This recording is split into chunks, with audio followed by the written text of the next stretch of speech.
ഉദ്ഘാടനം ചെയ്യിക്കാൻ കാണിച്ച മനസ്സിന് ആദ്യമേ നന്ദി അറിയിക്കുകയാണ്.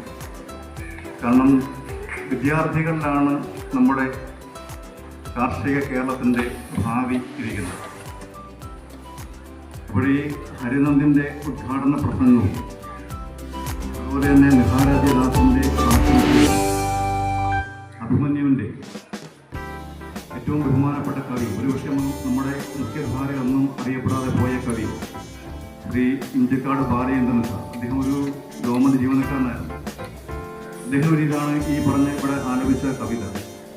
ഭൂമിക്കൊരു ചരമഗീതം എന്ന ONV-യുടെ കവിതയ്ക്കൊപ്പമോ അതിന് മുകളിലോ തലപ്പക്കമുള്ള ഒരു കവിതയായി നമുക്ക് വിലയിരുത്താവുന്ന ഒരു പരിസ്ഥിതി കവിത കൂടിയാണ് ഇവിടെ ആലപിക്കപ്പെട്ടത്. അങ്ങനെ ഒരു തൈ കുളിർക്കാറ്റായി നമുക്ക് എങ്ങനെ അനുഭവവേദ്യമാകുന്നു, അതുപോലെ ഈ ഉദ്ഘാടനത്തിന് അനുഭവവേദ്യമാക്കിയതിന് ഒരിക്കൽ കൂടി നന്ദി അറിയിക്കാം.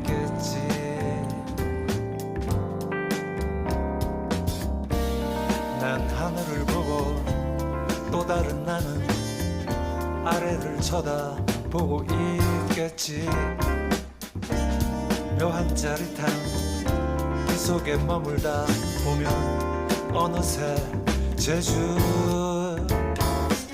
제주행 비행 신비한 세계로 나를 이끌고